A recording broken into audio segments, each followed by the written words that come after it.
Yanga wanasema wameizidi Simba kwa sababu Mzize ni Mtanzania. Ni maneno ya mdau wa soka kutokea hapa Tanzania anajulikana kwa jina la Official Sebo 255, ambapo ameweza kutolea maoni yake baada ya Clement Mzize kuweza kushinda goli bora la mwaka kwenye michuano ya CAF.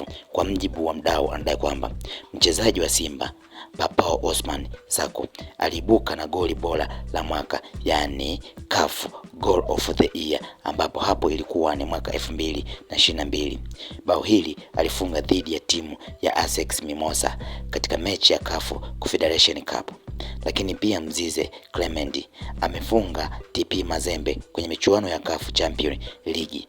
Yanga wanasema wameizidi Simba kwa sababu Mzize ni Mtanzania wakati Sako anatokea Senegali. Hivyo mafanikio ya Mzize wanachukulia kama yamefanywa nyumbani zaidi. Aliweza kuzungumza mdau huyo baada ya klabu ya Yanga kudai kwamba wameizidi Simba Sport Club kwa kuwa Clement Mzize ameweza kuchukua tuzo ya goli bora la mwaka, huku historia ikiwa inaelezwa kwamba mtu wa kwanza kuweza kuchukua goli bora la mwaka alikuwa ni Papao Osman Sako, ambaye yeye aliweza kuchukua goli bora la mwaka yani Goal of the Year.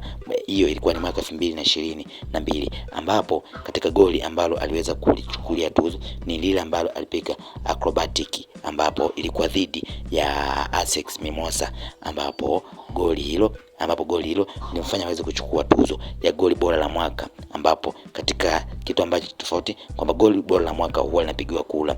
Lakini kwa mjibu wa Yanga ambao wao Mzize aliyofunga TP Mazembe kwenye michuano ya CAF Champions League, ambapo alifunga dhidi ya TP Mazembe, wao wanadai kwamba wamezidi Simba Sport Club kwa kuwa Clement Mzize ni Mtanzania na Sako anatokea Senegali. Hivyo ndivyo tofauti wao ambavyo wanatofautisha, lakini wote walishinda goli bora la mwaka na mpaka sasa wote wana tuzo ya goli bora la mwaka.